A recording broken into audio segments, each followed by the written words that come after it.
오늘 이제 열방을 향한 하나님의 이야기, 하나님은 어떤 계획을 가지고 계시는가? 우리 하나님의 자녀들은 이 세상에 대하여 어떻게 살아야 하는가? 또 그들을 어떻게 바라볼 것인가에 대한 말씀들이 나타나 있습니다. 바벨론은 상징성이 성경에서 굉장히 강합니다. 요한계시록까지 바벨론에 대한 이야기는 그치지 않습니다. 또 복음의 사람들도 이 세상을 향해서 바벨론이라 그렇게 부르고는 했습니다. 그렇다면 이 바벨론으로 대변되는 이 세상의 특징, 그리고 하나님께서 어떻게 그들을 대하시려는지, 우리는 어떻게 대해야 하는지. 바벨론은 강력하고 매혹적인 문화의 상징입니다. 또 우리의 하나님 앞에서의 그 영성과 믿음을 공격하고 또 무너뜨리는 유혹자의 상징이고, 그러나 그 유혹이 문명의 이름으로 이제 치장되어 있는 것을 볼 수 있습니다. 그러나 결론부터 말씀드리면 이 세상의 끝에는 이 바벨론은 반드시 멸망하게 될 거라는 것입니다. 불신앙은 하나님과 또 하나님의 그 구원의 대상인 성도를 유혹하고 미혹하는데 쓰임받기 위해서 주어진 것입니다. 그게 불신앙입니다. 내가 믿다가 믿음의 길을 가면서 의문이 생겨서 불신앙이 조성된 게 아니고요. 창세기 3장에 뱀은, 사단은 원래 있죠. 원래 있습니다. 인간이 불순종하거나 꾀가 나서 그때 만들어진 것이 아니라 원래부터 있는 것입니다. 그래서 그 역할이 사라지면 그 불신앙도 사라지는 것입니다. 하나님 앞에서 우리는 이 바벨론이 가지고 있는 역할이 무엇인지를 알아야 하고 그것들은 사라질 것입니다. 하나님께서 우리에게 그것을 알게 하시는 거예요. 우리가 싫어해도 사라질 것이고 우리가 좋아해도 사라질 것입니다. 성경은 우리에게 두 종류의 원수가 있다는 사실을 분명히 얘기해 줍니다. 원수라는 건 뭐냐면 같이 못 사는 존재입니다. 같이 양립할 수가 없습니다. 첫 번째 원수는 개인적인, 우리 한 사람 한 사람에게 원수가 되는, 그의 이름은 마귀, 사탄 혹은 그 옛 뱀입니다. 그래서 베드로전서 5장 8절에 근신하라 깨어라 너희 대적 뭐가요? 마귀가 우는 사자같이 두루다니며 삼킬 자를 찾나니 그렇게 얘기하고 있습니다. 그래서 우리들의 개인적인 원수입니다. 개인적이고 인격적입니다. 인격적이라는 말은 고상하다는 의미가 아니고 우리 인간에게 컴파티블하다 그런 얘기입니다. 인간에게 호환성이 있다. 인간을 잘 안다. 또 인간 안에 언제나 맞춤형으로 올 수 있다. 맞춤형이란 뭐냐면 하나님과의 사이에 얼마든지 이간할 수 있다 그런 거예요. 그래서 우리가 믿음 생활하면서 조심해야 되는 게 부정적인 이유를 자꾸 찾아내면 마귀에게 계속 길을 터주는 게 되는 거죠. 그죠? 내가 요새 하나님과의 관계가 힘들다, 믿음으로 힘들다 이런 얘기는 굉장히 개인적이면서 인격적인 거잖아요. 그래서 그것은 마귀의 길을 계속 터놓는 거예요. 저는 그래서 절반을 막아버리는 거예요. 절반을 막아버려요. 여러분이 바이러스가 자꾸 들어오고 그리고 나의 약함을 다 질병이 계속 들어오게 놔두면 되겠습니까? 그래서 그쪽을 차단해야 되는 거죠. 차단을. 내가 자꾸 코감기나 아니면 기침 감기 같은 것들을 내가 쉽게 가지고 들어와서 다른 모든 것들이 무너지게 만든다면 그 요인들을 내가 차단해야 되겠죠. 그렇죠? 그래서 우리가 개인적인 삶에서 마귀가 우리 안에서 길을 트지 못하도록, 그래서 부정성이 우리 안에 자리 잡지 못하게 해야 될 겁니다. 특히 하나님과의 관계, 말씀. 그래서 말씀을 묵상하거나 말씀을 듣거나 말씀 생활에서 이렇다 저렇다 우리가 부정적인 쪽으로 생각을 발전시키지 않는 거예요. 왜냐하면 마귀는 그럴 때 우리를 촉진하고 우리를 똑똑하다고 칭찬하고 그리고 뭔가 발뻗을 것이 있다. 원망하고 핑계댈 때가 있다. 그래서 에덴 동산에서 뱀은 하와에게 자꾸 하나님께 불평할 이야기들을 만들어내요. 그래, 세상에서 불평할 사람은 있어야지. 그러나 그들의 목표는 우리가 망해버리는 것입니다. 철로역정에서 크리스찬이 끝까지 가지 못하게 하나님께서는 계속해서 그 다음 과정을 예고하시고 또 인도해 주시죠. 그리고 곧은 길이고 믿음으로 이겨낼 수 있는 그런 비밀을 계속해서 보여주시지만 원수는 중단해서 멈춰버리기를 바라는 것입니다.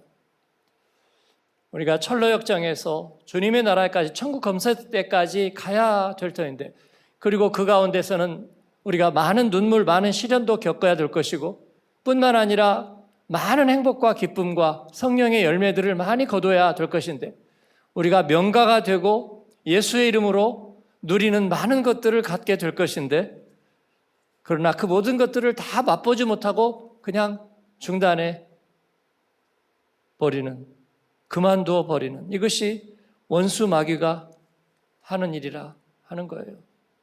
그래서 여러분 끝까지 달려야 합니다. 변함없이 달려야 하고 그런 마음의 자세가 있어야 합니다. 개인적인 원수 마귀가 우리를 믿음에서 멀어지게 하는데 제일 좋은 달이 6월입니다. 여러분, 6월이에요. 디아스포라의 6월. 매혹적인 얼굴을 가지고 있고 여름의 시작입니다. 6, 7, 8 하다가 믿음 다 팔아먹고 떠내려가는 사람들이 많아요.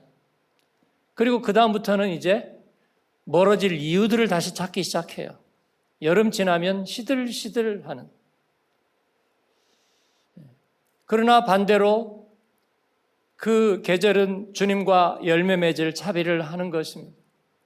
여기에서 마라톤의 격차는 심하게 벌어질 것입니다.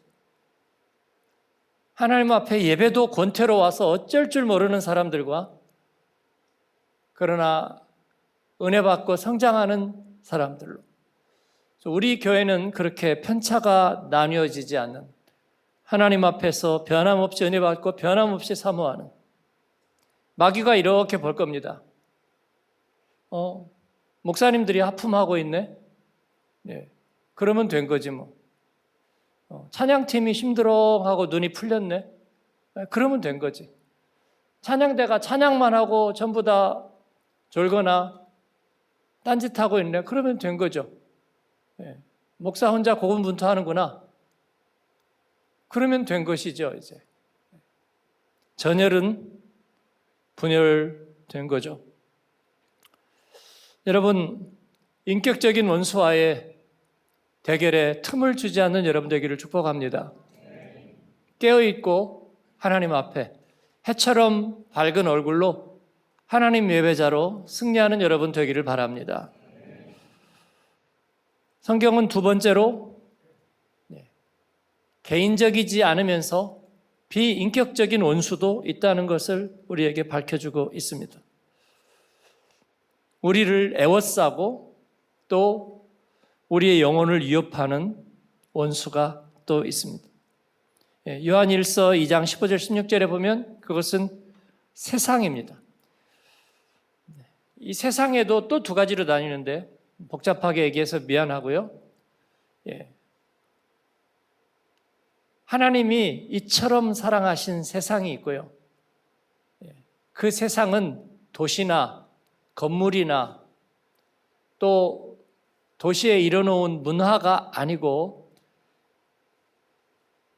요한복음 3장 16절이 얘기하는 하나님이 이처럼 사랑하신 세상은 바로 이 세상 속에 있는 잃어버린 영혼 그리고 하나님 앞으로 돌아와야 될 구원 백성을 가리키는 것입니다. 그 하나님의 사람들, 하나님이 사랑하고 구원할 사람들을 세상이라고도 얘기하고, 그러나 요한일서가 얘기하는 이 세상은 이 세상이나 세상에 있는 것들을 사랑하지 말라. 이 얘기는 세상 속에 있는 유혹적이고 강력하고 그리고 불신앙적인 이 세상의 시스템, 믿는 자의 영혼을 공격하고 멸망으로 끌어내리려고 하는 이 세상의 정신을 말하는 것입니다. 그래서 누구든지 세상을 사랑하면 아버지의 사랑이 그 안에 있지 아니하니, 이는 세상에 있는 모든 것이 육신의 정욕과 안목의 정욕과 이생의 자랑이니 다 아버지께로부터 온 것이 아니요 세상으로부터 온 것이라. 개인적인 원수 마귀도 서식하기 좋고 서식하고 싶어 하는 자리가 있습니다. 빈 공간이고요. 빈 공간. 주인이 없는 빈집에 마귀는 서식하기를 좋아하고, 그래서 제일 좋아하는 것이 우리 안에 제가 자아와 초자아에서 초자아의 자리, 두 자리가 있는데 그 중에 하나가 마귀의 고정석입니다. 죄의 고정석이에요. 또 하나는 예수님의 자리입니다. 예수님의 은혜의 자리가 초자아의 자리고 우리를 다스리시는 것이에요. 근데 예수님이 들어와서 우리 안에서 보좌에 앉으시고 우리의 모든 결정권을 가지고 계시지 않는다면 마귀가 죄의 모습으로 들어와서 우리를 지배하고 위협하려고 하는 것입니다. 세상은 그 마귀의 연장선상에서 우리에게 하나님을 사랑하는 대신에 사랑하게 만드는 육신의 정욕과 안목의 정욕, 보는 것의 정욕이죠. 그리고 이생의 자랑, 사라져 버릴 것에 대해서 우리가 미련을 두고 있는 것입니다. 그러나 요한일서는 또 얘기하죠. 세상과 그 정욕은 지나가되 오직 하나님의 뜻을 행하는 자는 영원히 거하느니라. 우리는 세상에 둘러싸여 있습니다. 이 세상은 하나님의 사람들로 이루어져 있지 않은가? 하나님의 자녀로 이루어지지 않은가? 그러나 그렇지 않습니다. 이 세상의 배후에는 공중의 권세 잡은 그런 어둠의 권세, 인격적인 하나님의 대적자에 의해서 지배를 받고 있습니다. 그래서 이 세상이 만들어내는 신념과 또 가짜 종교들, 왜냐하면 우리 하나님의 살아계심과 또 우리의 하나님에 대한 살아있는 믿음을 우상처럼 만들어야 되거든요. 우리가 만들어낸 종교, 창조해낸 하나님으로 만들어야 되거든요. 그래서 그런 것들을 계속 생성해내는 세력이 있다는 것입니다. 우리가 세상을 순진하게 살면서는 문화나 이데올로기나 이런 모든 것이 그냥 사람들이 살면서 만들어낸 것이다 하고 생각을 해왔잖아요. 그런데 알고 보니까 그런 것들을 계속해서 조장해내는 세력들이 있다는 거죠. 인간의 이즘과 그런 이데올로기와 인간의 편향성과 그리고 폭력성과 전쟁과 이런 것들을 이해관계에 따라서 생성해내는 세력도 있다는 거죠. 그런 것들을 좋아하는 힘들이 있다는 것을 우리가 알고 있습니다.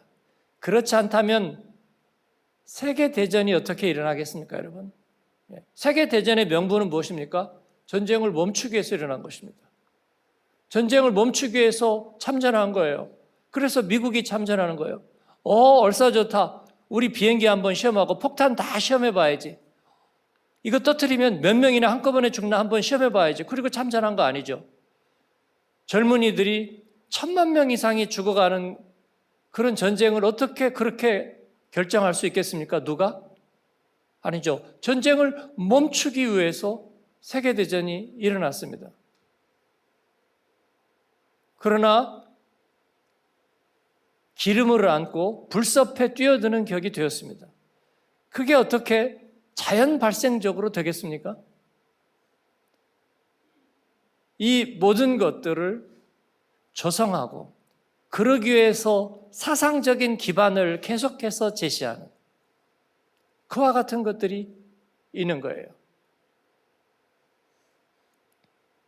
우리가 복음 안에서 견고하게 서지 않는다면 교회 안에 그런 서식처가 들어올 겁니다.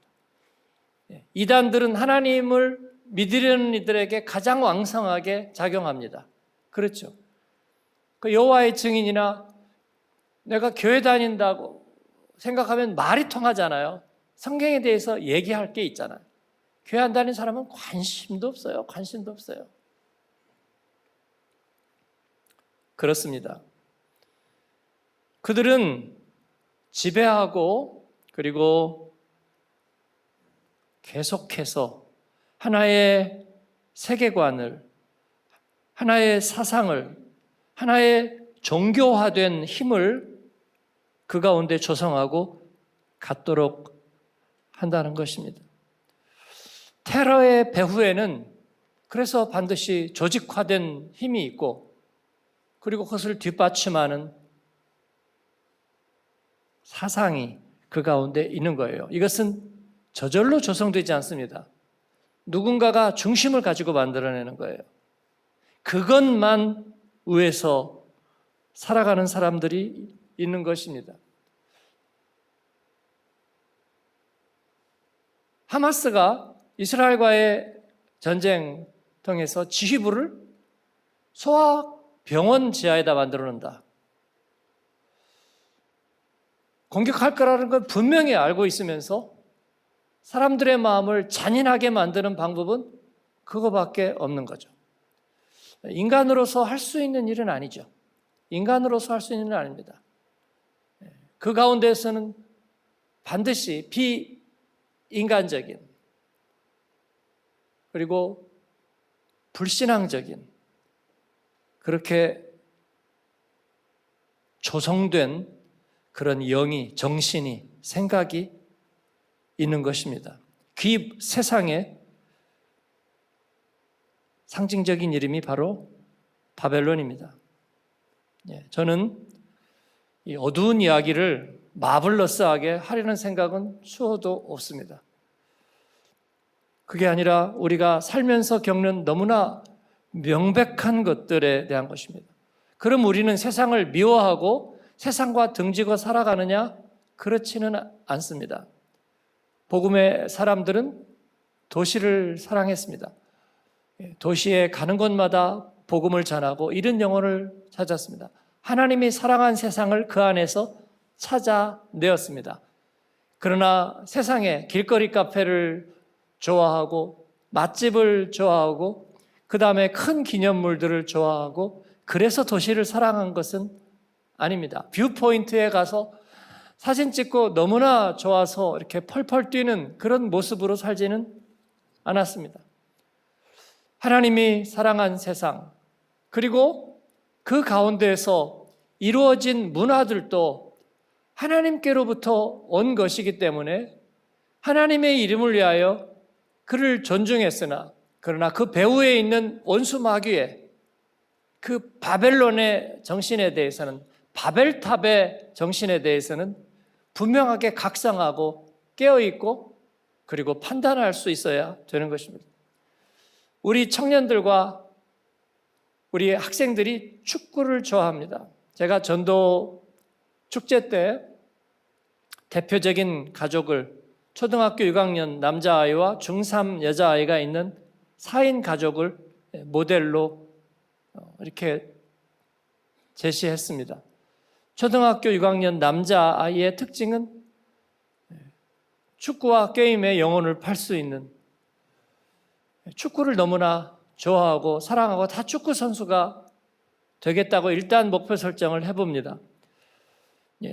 축구는 자라나는 남자아이들, 청소년들에게 가슴을 뛰게 하고 또 꿈을 키울 수 있는 그 아레나에서의 그 어마어마한 깜짝 놀랄 함성과 그리고 넓지 않은 저각 같은 그 네모난 풀밭 위에서 정말 기가 막히게 절묘하게 발놀림을 하면서 카타르시스를 이끌어내는, 그러나 그 축구 경기는 모든 극우의 원상이고 그리고 테러와 또 집단적인 반지성의 자리이기도 했습니다. 여러분, 축구 경기에서 도시 간의 더비가 이루어질 때 역이나 축구장 앞에를 가보세요. 굉장히 놀랍니다. 응원단들은 전부 다 울트라 이런 이름이 붙어 있습니다. 머리는 배꼽치고, 오랜만에 이 말 써보네요. 빡빡 밀고, 그리고 극우 잠바 입고 북 두드리면서 폭죽 쏘면서 큰 깃발 흔들면서, 전쟁이나 전투가 있을 때 항상 그렇게 흔들었던 깃발들 흔들면서 집단적인 광기에 사로잡힙니다. 독일의 축구 경기 이후의 집단 난동, 그리고 난민 수용소에 대한 테러가 연이어서 이루어졌던, 독일 언론들이 그런 것들을 이렇게 밝히는 걸 좋아하지 않아요. 센세이셔널하게 보도하지 않기 때문에 숨겨져 있지만, 난민들이 들어오고 1년에 300번 이상의 난민 수용소들과 난민들에 대한 테러, 혹은 그와 같은 막 살육 같은 테러가 아니지만요, 난민 시설에 불을 질렀다든지 그리고 가벼운 폭력이나 차별을 했다든지 이런 일들이 얼마든지 일어나고 있습니다. 그 모든 것들이 축구 경기와도 연관되어 있다는 거예요.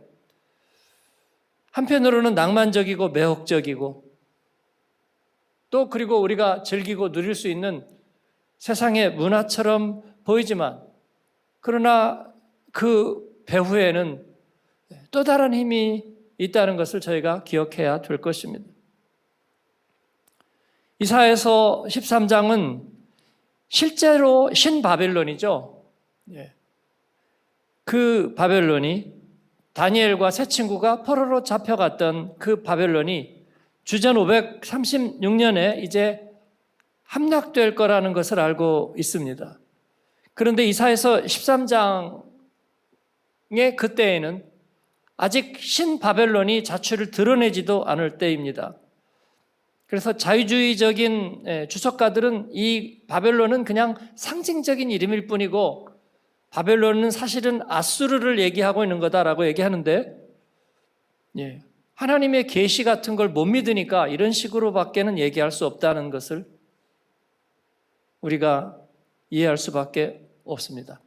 역사적인 바벨론은 그러나 이 고대 바빌론과 신바벨론이 아니라 성경적으로 본다면 바벨론은 바벨탑과 같은 의미입니다. 바벨탑은 높은 성을 쌓으려고 했잖아요. 실제로 바벨론의 자취를 아는 사람은 없습니다. 사라져버렸기 때문입니다. 아수르도 그 니느웨도 사실은 사라져 버렸습니다. 그래서 역사가들은 성경에만 있는 게 아수르라고 생각한 거예요. 그러다가 19세기에 들어오면서 이제 그 유적이 발견되면서 비로소 아수르를 인정하게 된 거잖아요. 근데 그 전까지는 아수르는 성경 속에서만 있다. 역사가들이 하는 말은 뻔합니다. 성경 속에 있는 이야기, 성경에만 있다. 역사에는 없다. 역사에 없다는 이야기는 다른 이야기가 아니고요. 그 붓 가지고 다니는 카우보이 모자 쓰는 그 고고학 문화재 관리국 있잖아요. 그런 데서 붓 가지고 이렇게 해보고, 요즘은 이제 기계가 조금 더 많아졌겠지만 거기에서 드러나지 않는 것은 역사에 없다고 말하는 거예요.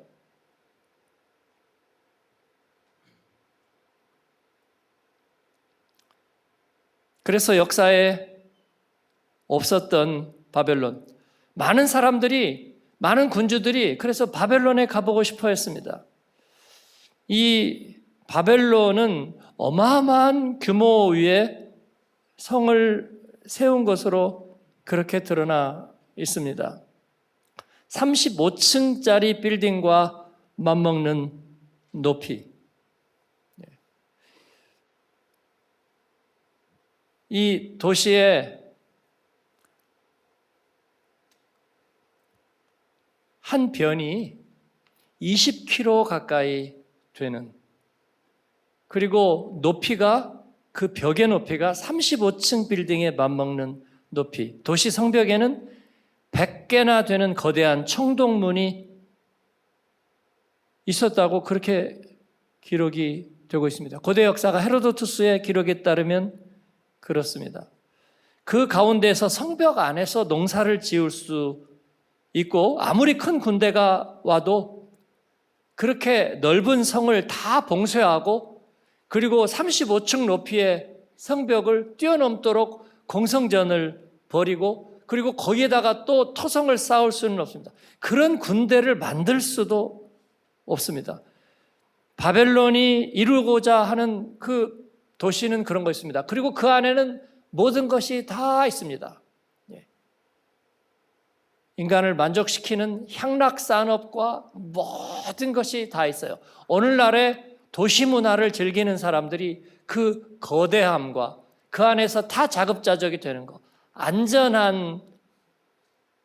안전 구조와 그 모든 것들이 그 가운데에서 다 자족되는, 이것이 바벨론의 모습이었습니다. 베드로전서 5장에 보면 사도 베드로도 바벨론에 있는 너희와 라고 그렇게 얘기하고 있습니다. 로마는 바벨론에 비유되었습니다. 세계의 메트로폴은 언제나 바벨론에 비유되었습니다. 그런데 그 바벨론은 멸망했느냐? 그렇습니다. 멸망했습니다. 그런데 멸망했는데 그 바벨론은 계속되고 있습니다. 그래서 베드로는 로마를 다시 바벨론이라고 부르고 있습니다. 요한계시록은 다시 17장과 18장에서 예수님이 재림하실 때 바벨론이 등장합니다. 그래서 그분은 바벨론을 먼저 멸망시키는 것입니다. 이 세상이 갑자기 잿더미가 된다, 그런 의미를 말씀드리는 것은 아니고요. 물론 여러 번 잿더미가 되었습니다. 유럽의 각 도시들이 다 잿더미가 되었습니다. 그걸 서로 나라가 이해관계가 충돌해서 전쟁이 일어나고, 그리고 인간이 만들어낸 폭탄이 건물을 허물었다. 여러분, 이건 너무나 나이브한 생각입니다. 바벨론은 허물지만 그러나 불사조처럼 거기에서 또 일어납니다. 또 일어납니다. 푸틴은 우크라이나에다가 아파트에다가 세계 인터넷이 생중계를 매번 해대는 가운데에서 드론 공격이, 드론이 쫓아가서 사람을 죽이고, 그리고 아파트를 허물고 병원을 허물고, 이제는 사람들이 금방 무감각해집니다. 정치에서 네거티브 공방은 처음에는 환멸을 일으키지만 그 다음에 사람들을 적당하게 맞추시켜서 그 다음에 일어나는 일들에 대해서는 아무렇지도 않게 만들어냅니다. 언론이 테러를 매일매일 일주일 정도만 보도한다면 그 다음 주에는 테러에 대해서 사람들은 무감각하게 될 겁니다. 공항에서 테러가 일어나지만 사람들은 비행기를 타고 갈 것을 더 걱정합니다. 그리고 테러 그 다음 날 벨기에에서 브뤼셀에서 테러가 났을 때 바로 몇 시간이 지나서 비행기가 다시 떠야 됐고 사람들은 공항으로 다시 물밀처럼 몰려들었습니다. 어떡할 거예요? 그 잡힌 스케줄과 그 모든 것들. 칠순잔치 어떡할 거예요? 중요한 계약이 있는 거 어떡할 거예요? 방송 출연하는 거 어떡할 거예요? 일생 한 번 가기로 했던 여행 그거 어떡할 거예요? 가족 결혼식에 가기로 한 거 어떡할 거예요? 그 모든 것들이 이 바벨론의 시스템에 의존하고 있는 거예요. 그런데 비행기가 못 뜨면, 내가 못 가면 모든 것이 다 무너진다고 사람들은 생각해요. 그렇습니다. 그런 가운데서 버젓하게 테러가 일어납니다.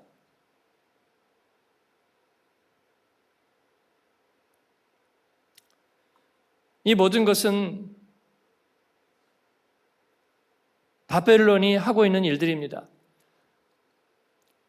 우리는 그래서 각성되어 있어야 하고 뱀처럼 지혜로워야 합니다. 하나님 앞에서 이 세상 속에서 이 세상 속에 있는 것들을 사랑하지 않고 이것은 아버지가 다 주신 것이 아니라 이 세상에 속한 공중권세 잡은 자에 의해서 주어진 것입니다.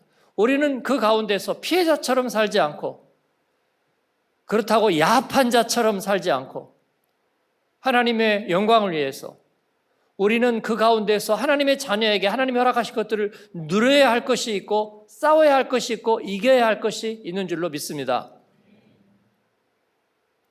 그러기 위한 것은 누구입니까? 리더입니다. 리더. 그래서 우리는 높은 자리에 선다는 의미에서 리더가 아니라 이 모든 싸움에서 조직하고 그리고 적을 알고 우리를 알고 그리고 여기에 대응하기 위한 리더가 되어야 하는 것입니다. 작은 자가 천을 이루고 약한 자가 강국을 이루고 그리스도의 제자가 되어서 이 세상의 정신을 알고 거기에서 하나님이 우리에게 허락하신 것은 누리지만 그러나 그 정신 앞에 무너지고 무감각해져서 노예가 되지 않도록 우리는 도시 안에서 하나님의 영광을 드러내기 원하지만 그 도시 안에서 무감각하고 마취되지 않도록 깨어 있어야 되는 이게 우리가 바벨론을 살아가는 지혜인 줄로 믿습니다. 그래서 저는 세상 좋아졌다는 말은 절대로 하지 않습니다. 그냥 핸드폰 버전이 달라진 것입니다. TV 두께가 얇아진 것입니다. 아니, TV가 필요 없어진 것입니다.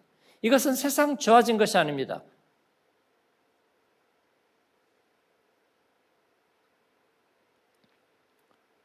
우리는 그것들을 이용하고 있지만 그 가운데서 마비되고 마취되지 않는 거예요. 그렇습니다.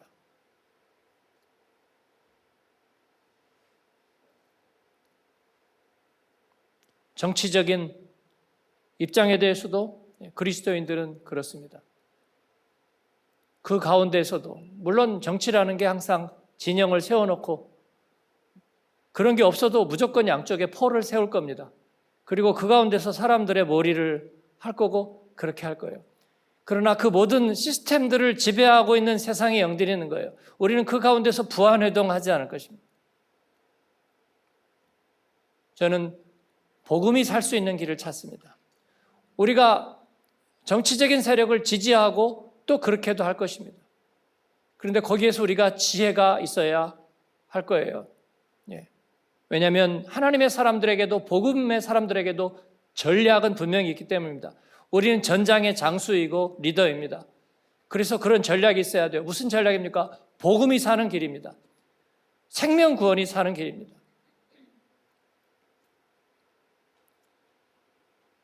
저는 가치 중립적이지 않습니다.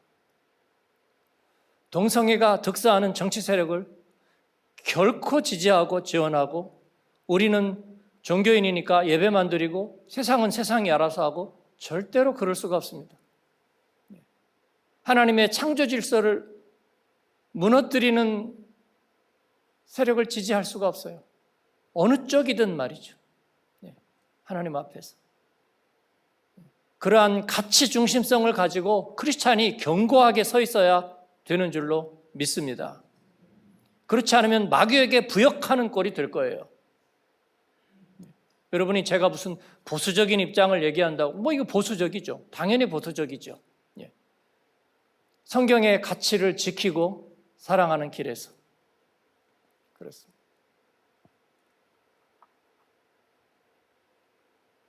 한국에서는 지역사회에 국회의원들이나 선거철에 와서 인사를 하면, 뭐 교회에서 그것 때문에 막 원칙을 정하고 갑론을박이 있는 모양이에요. 인사를 시켜야 된다, 안 시켜야 된다.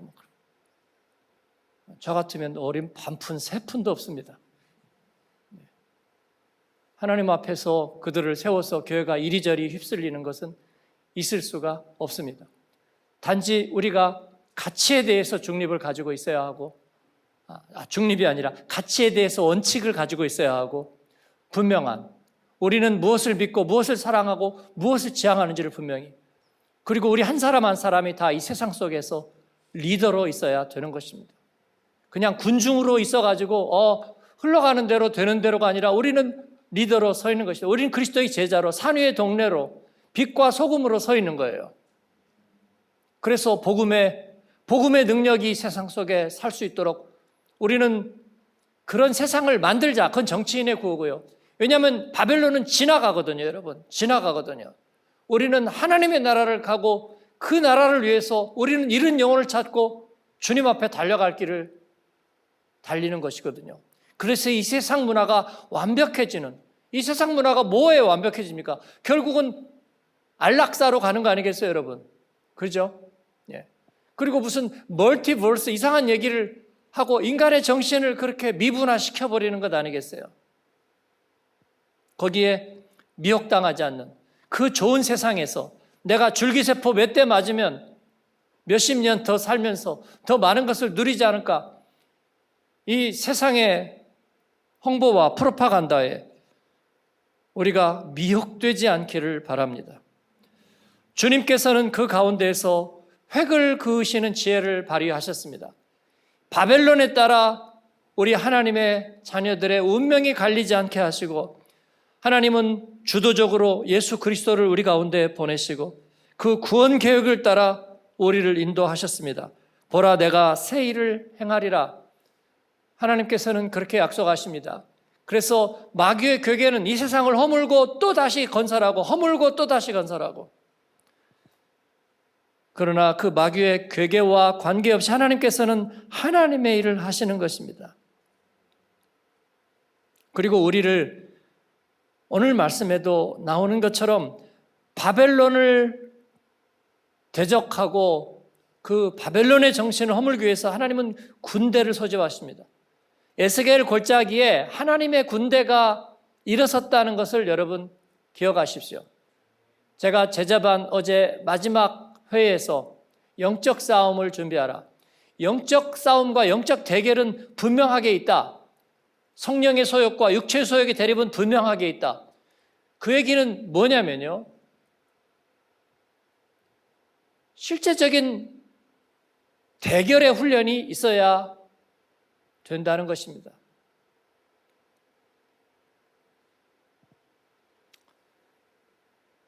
요즘 취미로 또 젊은이들이나 취미로 권투 도장 같은 게, 옛날에는 정말 헝그리 복서들이 가서 치고받고 싸우면서 돈을 벌고 머리에 멍 들어가면서 돈을 버는 거였는데, 지금은 그냥 취미로 하는 거잖아요. 샌드백 때리고 스텝 밟고, 그리고 몸을 가볍게 하기 위해서 마치 김나스틱처럼 권투를 하는 거잖아요. 그건 권투는 아니죠. 권투 모양을 닮은, 그죠? 개가 들어가지 않은 개맛살 맛만 내는 거죠. 여러분, 전투라는 것은 그런 것은 아니죠. 그래서 조폭 영화에도 건달은 싸움을 해야 된다잖아요. 싸움을 안 하는데 어떻게 건달이냐고. 맞습니다. 싸우는 게 건달이죠. 문신하고 사우나에 가서 폰만 잡는 것은 건달이 아니죠. 제가 이해가 좀 이상하게 되고 있습니다만은, 군대는 전투력이 있어야 하고 실제 훈련이 있어야 합니다. 구조대는 구조 훈련이 있어야 하고 실제로 할 수 있는 실력과 전투력이 있어야 합니다. 그리스도인은 전도하고, 그리고 복음을 전하는데 장애가 있는 것에 대해서 우리가 싸워서 무너뜨리고 이길 수 있는 전투력이 있어야 합니다. 그렇지 않습니까? 오늘 우리가 암송한 이사야서 12장 2절의 말씀이 그를 얘기하잖아요. 주 여호와는 나의 힘이시며 나의 노래시며 나의 구원이심이라. 그래서 내가 신뢰하고 두려워하지 않는다는 거예요. 우리 그것을 영성에서는 야성이라고 얘기하는데 저는 전투력이라고 얘기합니다. 전투력이. 마귀가 우는 사자처럼 두루다니면서 산길자를 찾는데 가서 목을 길게 들이우고 거기에다가 나를 내어줍니까? 그리고 하나님 탓하고 있어요. 교회에서 요즘 사람들이 마음에 안 들어요. 여러분, 이것은 마귀가 조성해 놓은 거예요. 우리는 거기에 말리지 않을 거예요. 더 단결하고 그리고 사랑으로 하나 되어서 우리가 바벨론의 영과 정신에 대처하고 그리고 전투력을 가진 그리스도인으로 서 있게 되기를 바랍니다. 하나님은 군대를 모으십니다. 에스겔의 해골 골짜기에서 마른 뼈들이 살아나서 군대를 이루게 합니다. 그게 우리 7, 80년대 한국의 복음을 받아들인 젊은이들의 가슴을 뛰게 했다. 그들은 그리스도의 군사로 자원했고, 그래서 에스겔의 환상 속에서 비전을 꿈꾸고 고형원의 찬양 속에서 그를 부르면서 땅끝까지 실제로 가서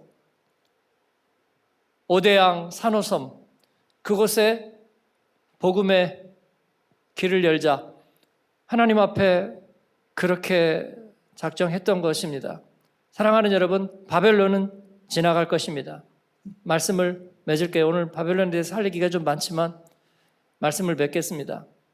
우리의 최종 시민권은 이 땅에 있지 않고 하늘에 있습니다. 할렐루야. 이를 잊지 않는 여러분 되길 바랍니다. 그리고 바벨론은 교만합니다. 오늘 말씀에서 바벨론은, 이 세상 문화는 교만합니다. 바벨론은 우리의 원수 중에 하나라는, 그러니까 이 세상 국가와 이 세상 자체가 우리의 원수라고 말씀드리는 것은 아닙니다. 그렇죠? 예. 그러나 그 가운데에서 권세 잡은 자, 그 세력의 중심에 그 영을 가지고 있는 어두움의 세상 주관자, 그는 교만하다는 거예요. 교만하다는 거냐면 우리를 이기려는 정신에 충만하고, 그리고 우리가 모두 다 문을 닫고 멸망하는 것을 바란다는 것을 기억하시기 바라요. 그래서 세상 사람들이 그리스도인들 보고 니네 좀 눈에 띄지 않았으면 좋겠어. 좀 가만히 있어주고 목소리도 내지 말고 그냥 가만히 있어줘. 그러면 될 거라고 생각하지만 거기에서 멈추지 않습니다. 사라지기를 바라는 것입니다. 궁극적으로 원수되었기 때문입니다. 여러분, 이것을 잊지 않으시길 바랍니다. 하나님께서는 세상 권세를 하나도 남김없이 심판하겠다고 얘기하시고 이사야서 13장부터 22장까지 사이에서 그 이야기가 계속될 거예요. 세상 유혹, 바벨론의 쾌락, 영광과 자랑, 그 어떤 것도 하나님의 나라와 비교할 수 없는 철로역정에 나오는 허영의 시장과 같습니다. 그리고 그 종지부를 찍는 순간이 반드시 온다는 것을 알고 깨어서 기도하고 하나님 앞에 거룩하게 살아가는 저와 여러분이 되기를 바랍니다. 그래서 우리가 무엇을 누릴 수 있고 누려야 하는지, 누리지 말아야 되는지 구별점이 분명히 있어야 하고요. 우리 자녀에게도 분명히 그것이 있어야 합니다. 남들이 하니까 다 하고 그 가운데서 예수님 잘 믿고 그렇게 나이브하게 살 수는 없습니다. 예수님을 따르는 자로서 성경은 무엇을 얘기합니까? 그래서 세상이 줄 수 없는 평안을 얘기하고 있습니다. 그건 하나님만이 주시는 것이 있다. 세상이 줄 수도 뺏을 수도 없는 평안과 진정한 자유함과 소망이 그 가운데 있다는 것입니다.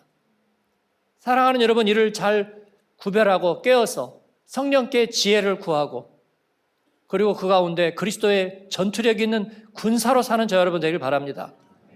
자기 몸 하나도 가누기 힘든 사람이 어떻게 군사입니까? 믿음으로 내 믿음 하나 지키고 예배 드리기가 일생 동안 버거운 사람이 어떻게 군사입니까? 하나님 앞에 넉넉한 전투력이 포리스트 검프처럼 전쟁터에 들어가서 다친 사람 계속 업어 나르잖아요. 전투력이 있고 여력이 있는 사람들, 그런 그리스도의 군사가 되어서 마침내 바벨론을 심판하시는 주님께서 오셔서 승리의 깃발을 꽂으실 때까지 우리가 주님을 의뢰하고 주님을 신뢰하는 그런 신뢰 시스템을 분명하게 세우고 하나님의 백성답게 살아가는 저 여러분 되기를 축원합니다. 아멘.